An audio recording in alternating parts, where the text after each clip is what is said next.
set before him, right? He despised the shame of the cross. Yeah. I don't find fault with the guy. I've also taught it this way. And I think it is true that Jesus came to do this because of his love for us. But that specific verse, if we just want to look at it in the context, is talking about Jesus as a human. It says, you have not resisted sin unto blood, like this guy did. And it said the way this guy resisted sin unto blood was he despised the shame of the cross. The way he was able to find his heart despising the shame of the cross was the promise from the Father that he would be raised from the dead and clothed in glory and immortality. It's the same thing that Paul said when he considered a light affliction for the glory that would be revealed in me. So Hebrews is talking about the way that Jesus resisted sin unto blood is that his heart saw the glory that the Father promised to raise him up unto. And that caused his heart to consider the cross a light affliction. Yeah.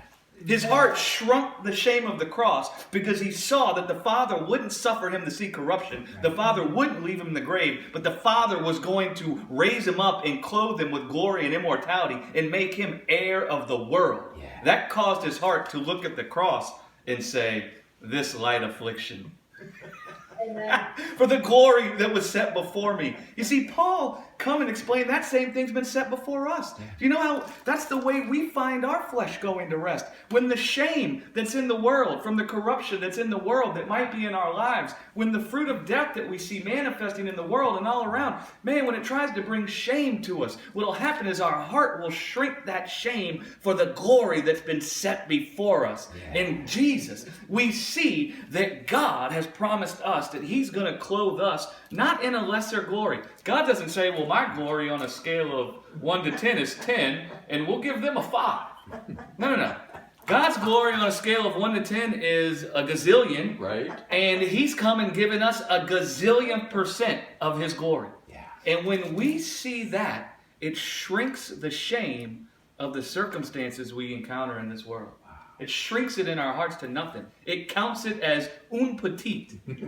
Yeah. Un petit. That's right. Real small. Right. It disesteems the shame. And it's not something you can hear and say, well, I'm going to disesteem the shame. It's something that happens in your heart where the word of life will shrink the affliction down and say, that's nothing compared to this. Yes. And that's when your soul becomes saved, Right. which is what happened to Jesus.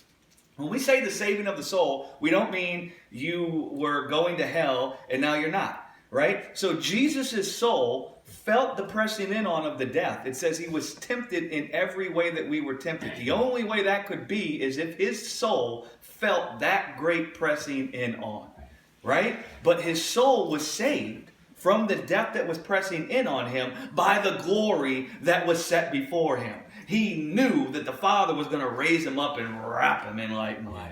Yes. And that saved his soul, Right. right? Yeah. It filled it with strength to where the Psalm 23 says, my cup runneth over. Yeah. So there's a point in there where Jesus' heart was filled with, my cup runneth over. Even as his hands are nailed and his feet are nailed. And you know what it's doing? It's making foolish the wisdom of the world that would say that death can conquer life. Right. Amen. Because here's his death, and the life he has is even saying, my cup runneth over, as he's nailed to a cross. Right.